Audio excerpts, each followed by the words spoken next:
Hello lovely ladies, welcome to my channel. आज इस video में मैं आपको फाइब्रॉइड्स के बारे में बताने वाली हूँ। यूट्राइन फाइब्रॉइड्स बेसिकली होते क्या हैं, इनके लक्षण क्या होते हैं, सिम्टम्स क्या होते हैं और इसके लिए ट्रीटमेंट ऑप्शंस क्या अवेलेबल हैं। तो चलिए वीडियो को शुरू करते हैं बिना किसी देरी के।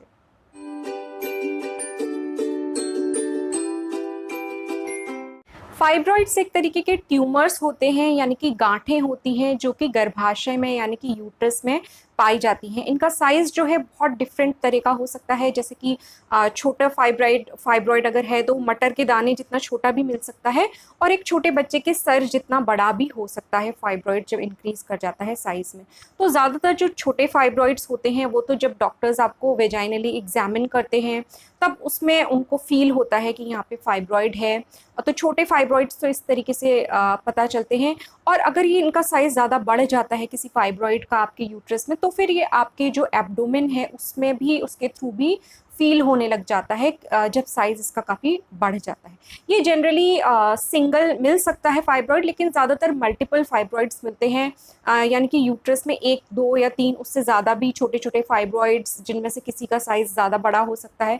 इस टाइप से इसकी प्रेजेंटेशन होती है। फाइब्रॉइड्स की ग्रोथ जो है वो ईस्ट्रोजन और प्रोजेस्टेरॉन नाम के हार्मोन्स पे डिपेंडेंट देखी गई है, क्योंकि ज़्यादातर जो फाइब्रॉइड्स होते हैं यूट्राइन फाइब्रॉइड्स, ये ज़्यादातर रिप्रोडक्टिव एज ग्रुप की लेडीज़ में ही मिलते हैं। रिप्रोडक्टिव एज ग्रुप यानी कि प्यूबर्टी से लेके मेनोपॉज तक का जो टाइम होता है उसको रिप्रोडक्टिव एज कहा जाता है। तो प्यूबर्टी से पहले बहुत ही रेयर होता है कि किसी को फाइब्रॉइड मिले, लगभग ना के बराबर होता है।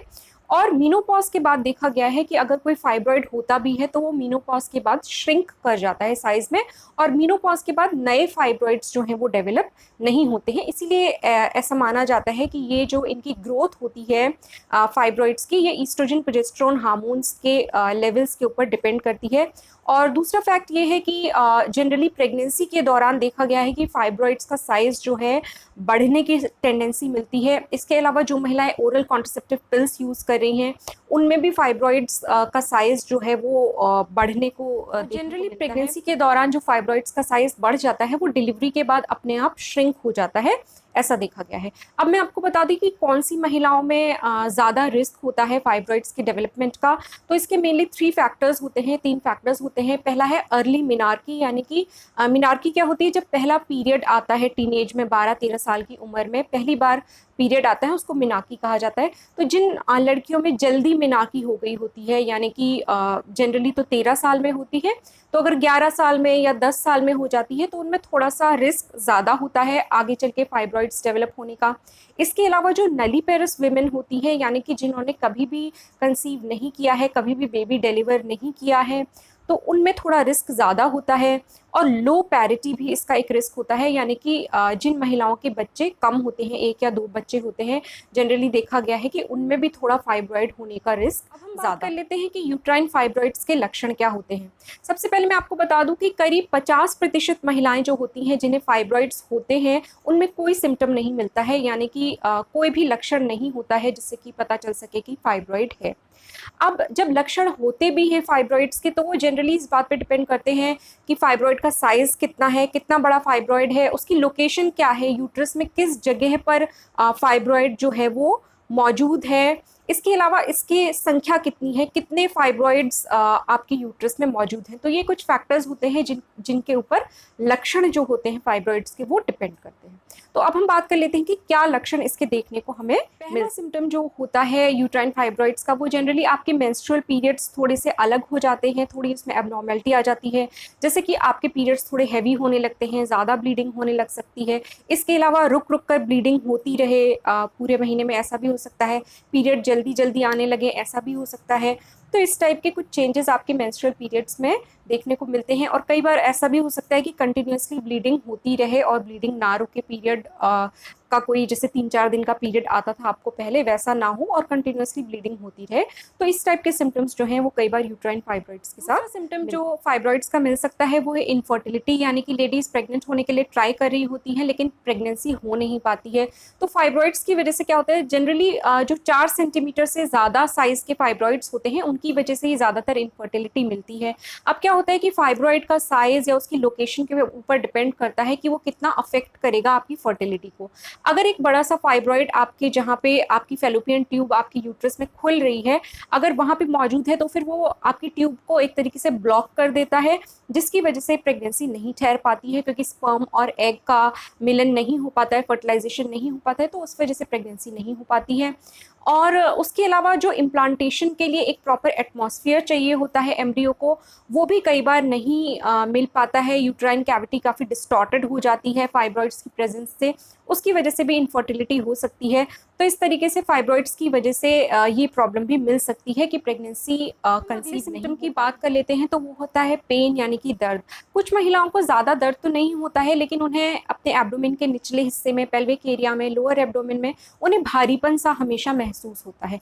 तो एक तो ये चीज़ होती है। दूसरी, कई महिलाओं में क्या होता है कि जब उनका पीरियड आता है उस टाइम पे उन्हें बहुत पेन होता है, बहुत ज़्यादा डिस्कम्फर्ट होता है। इस कंडीशन को डिस्मेनोरिया बोला जाता है, यानी कि पेनफुल पीरियड इस कंडीशन में होता है। इसके अलावा अगर वैसे पेन नहीं है और कई बार एकदम एक्यूट पेन हो जाए, यानी कि अचानक से बहुत तीखा दर्द, बहुत तेज़ दर्द उठता है, तो जनरली ये फाइब्रॉइड से जुड़े हुए कॉम्प्लिकेशंस के साथ ऐसी कंडीशन मिलती है। जैसे कि अगर फाइब्रॉइड में टॉजियन हो जाए, यानी कि वो ट्विस्ट कर जाए, या फिर फाइब्रॉइड में हैमरेज हो जाए, ब्लीडिंग होने लग जाए फाइब्रॉइड में से, उस कंडीशन में भी इस तरीके का एकदम शार्प पेन उठता है अचानक। उम्र दराज महिलाओं में, यानी कि जिनका मेनोपॉज काफ़ी पहले हो चुका है, लेकिन अब एकदम से उनका जो फाइब्रॉइड है वो बहुत ही तेज़ी से अगर ग्रो करने लग गया है और उसमें पेन होने लग गया है, तो कई बार ये मैलिग्नेंट चेंजेस की वजह से होता है, यानी कि कैंसरस चेंजेस जो हैं वो फाइब्रॉइड में आ गए हों, तो उस वजह से इस तरीके का दर्द हो सकता है। नहीं तो मैंने आपको बताया कि जनरली आमतौर पे क्या होता है कि मेनोपॉज के बाद अगर फाइब्रॉइड पहले होता भी है तो वो श्रिंक कर जाता है, लेकिन अगर कैंसरस कंडीशन डेवलप हो जाती है तो उस कंडीशन में ये एकदम तेज़ी से जो फाइब्रॉइड है वो ग्रो करने लग जाता है और उसमें पेन भी होने लगता है। तो इस तरीके से अगर पोस्ट मेनोपॉजल विमेन में एक चीज़ हमेशा ध्यान रखिएगा कि अगर मेनोपॉज के बाद थोड़ी भी ब्लीडिंग होती है तो हमेशा ये इस चीज़ को बहुत सीरियसली लेना ज़रूरी होता है और तुरंत डॉक्टर के पास जाके चेकअप कराना बहुत ज़रूरी होता है, क्योंकि ज़्यादातर मेनोपॉज के बाद अगर ब्लीडिंग स्टार्ट होती है, चाहे वो थोड़ी भी हो, तो उसमें चांसेस काफ़ी होते हैं कि कैंसरस कुछ चेंजेस हो गए हों जिसकी वजह से ब्लीडिंग हो रही हो। इसलिए अगर मेनोपॉज के बाद ब्लीडिंग होती है तो उसे कभी भी इग्नोर नहीं। सिम्टम जो मिल सकता है फाइब्रॉइड्स के साथ है वो कुछ प्रेशर सिम्टम्स होते हैं, यानी कि अगर फाइब्रॉइड जो है वो आपका यूट्रस यानी गर्भाशय के निचले हिस्से में है या फिर सर्विक्स में है। सर्विक्स यानी कि जहाँ जिस तरफ बच्चेदानी का मुंह होता है, वो जो पोर्शन होता है छोटा सा कैनाल जैसा, उसको सर्विक्स कहते हैं। तो अगर फाइब्रॉइड वहाँ पे है तो जनरली देखा जाता है कि इससे फिर यूरिन में भी कुछ डिस्टर्बेंसेस मिल सकते हैं, जैसे कि बार बार यूरिन जाने की इच्छा हो सकती है और या फिर कई बार यूरिन रुक भी जाती है, यानी कि रिटेंशन ऑफ यूरिन हो जाता है फाइब्रॉइड की वजह से, क्योंकि वो उसकी लोकेशन ऐसी होती है जिस वजह से ये सिम्टम्स मिलते हैं। और ज़्यादातर देखा गया है कि इस तरीके के जो प्रेशर सिम्टम्स होते हैं फाइब्रॉइड के साथ जुड़े हुए, ये प्री मेंस्ट्रुअल फेज़ में ज़्यादा होते हैं, यानी कि मेंसेस आने से पहले का जो समय होता है उसमें बढ़ जाते हैं, क्योंकि जनरली मेंसेस से पहले जो कंजेशन होता है उसकी वजह से थोड़ा फाइब्रॉइड्स का साइज़ इंक्रीज़ होने की टेंडेंसी होती है। क्योंकि मैंने आपको शुरू में भी बताया था कि फाइब्रॉइड्स का जो साइज़ होता है वो ईस्ट्रोजन प्रोजेस्टेरोन हार्मोन्स के लेवल्स के ऊपर भी डिपेंड करता है। तो जनरली प्री मेंस्ट्रुअल फेज़ में थोड़ा साइज़ जो है वो फाइब्रॉइड का बढ़ सकता है, जिसकी वजह से इस तरीके के प्रेशर सिम्टम्स जो हैं वो। अगला सिम्टम जो दिख सकता है, स्पेशली अगर फाइब्रॉइड का साइज़ जो है वो लार्ज है, तो उस केस में आपको एब्डोमेन में अपने एक लंप जैसा, गांठ जैसी महसूस हो सकती है। और ये जो गांठ होती है जनरली ये बहुत ही धीरे धीरे कई सालों में बढ़ती जाती है, इसकी ग्रोथ होती जाती है। देखिए, अगर रैपिड ग्रोथ हो रही है, यानी कि बहुत जल्दी जल्दी साइज़ बढ़ रहा है ट्यूमर का या एब्डोमिनल लंप का फाइब्रॉइड के केस में, तो ये सिर्फ 3 कंडीशन में ही हो सकता है। या तो प्रेगनेंसी में होता है, तेज़ी से बढ़ना जो साइज़ का होता है फाइब्रॉइड का, या फिर ओरल कॉन्ट्रासेप्टिव पिल्स ले रही हूँ वो महिला, उसकी वजह से हो सकता है। और तीसरा कारण होता है मैलिग्नेंसी, यानी कि वहाँ पे कैंसर मौजूद है जिसकी वजह से कि बहुत तेज़ी से ग्रोथ हो रही है। तो ये भी एक सिम्टम होता है सिम्टम जो हो सकता है वो ये है कि वेजाइना से बहुत ज़्यादा डिस्चार्ज होता है कई बार। तो फाइब्रॉइड्स के साथ ये सिम्टम भी कई बार एसोसिएटेड मिलता है कि आपके वेजाइना में से बहुत ही ज़्यादा पानी आने लगता है या वेजाइनल डिस्चार्ज बहुत ज़्यादा बढ़ जाता है। तो कई बार ये फाइब्रॉइड की वजह से भी। ये कुछ सिम्टम्स थे फाइब्रॉइड्स के कॉमन जो कि मैंने आपको बताए। तो अगर आप में इस तरीके के कोई सिम्टम्स मौजूद हैं तो आपको ज़रूर जो भी आपके नज़दीकी गायनेकोलॉजिस्ट हों उनसे जाके कंसल्ट करना चाहिए इस बारे में। और जो भी इन्वेस्टिगेशंस वो कराएंगी, जिसकी अल्ट्रासाउंड हो सकता है, एमआरआई हो सकता है, जो भी आपके डॉक्टर्स ठीक समझेंगी वो इन्वेस्टिगेशंस वहाँ पे आपकी होंगी, जिससे कि क्लियर हो कि किस टाइप का फाइब्रॉइड आपके यूट्रस में है, या फाइब्रॉइड की वजह से ही ये सिम्टम्स हैं या किसी और वजह से हैं। अब हम बात कर लेते हैं कि इसके लिए ट्रीटमेंट ऑप्शंस जनरली क्या अवेलेबल होते हैं अगर फाइब्रॉइड आपके यूट्रस में है। फाइब्रॉइड्स का साइज बहुत ही छोटा है और कोई सिम्टम भी नहीं है, आपको कोई प्रॉब्लम भी नहीं है उनकी वजह से, तो फिर जनरली आपको किसी दवा या सर्जरी की कोई भी ज़रूरत नहीं है। हाँ, ये ज़रूर आपके डॉक्टर्स यहाँ पे चेक करना चाहेंगे कि कहीं कैंसरस तो नहीं है आपके जो फाइब्रॉइड्स हैं, एक्चुअल में फाइब्रॉइड्स हैं। अगर एक्चुअल में फाइब्रॉइड्स हैं तो फिर ट्रीटमेंट की वहाँ पे कोई ज़रूरत नहीं होती है, किसी दवा या किसी सर्जरी की ज़रूरत नहीं होती है।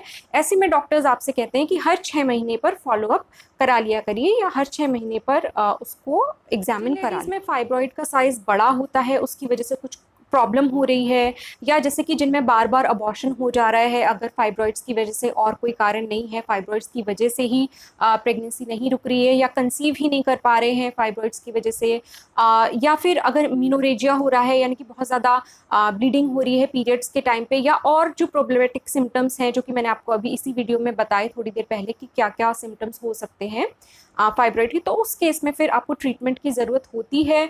तो ऐसे में डॉक्टर्स जनरली सर्जरी से पहले हो सकता है आपको कुछ दवाएं देना चाहें, जिससे कि आपका, अगर जैसे कि आपको हैवी ब्लीडिंग की प्रॉब्लम है तो पहले दवाओं से उस ब्लीडिंग को कंट्रोल किया जाएगा।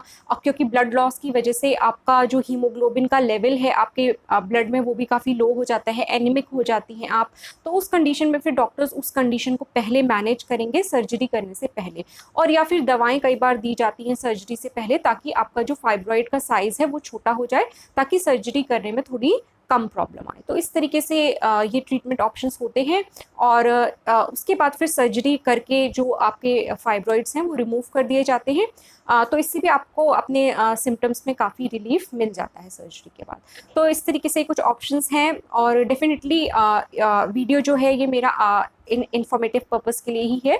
अगर आपको ऐसे कोई सिम्टम्स हैं तो आप अपने गायनेकोलॉजिस्ट से ज़रूर जाके मिलिए और उनसे अपना केस डिस्कस करिए, वो ही आपको बताएंगे कि आपके केस में क्या ट्रीटमेंट ऑप्शंस बेस्ट रहेंगे। तो इस तरीके से ये आज का वीडियो था। होपफुली आपको यूज़फुल लगा होगा, कुछ काम का लगा होगा। अगर अच्छा लगा है तो वीडियो को लाइक कीजिए और मेरे चैनल को सब्सक्राइब कीजिए। मैं आपसे मिलूंगी अपने अगले वीडियो में, तब तक के लिए अपना ख्याल रखिए।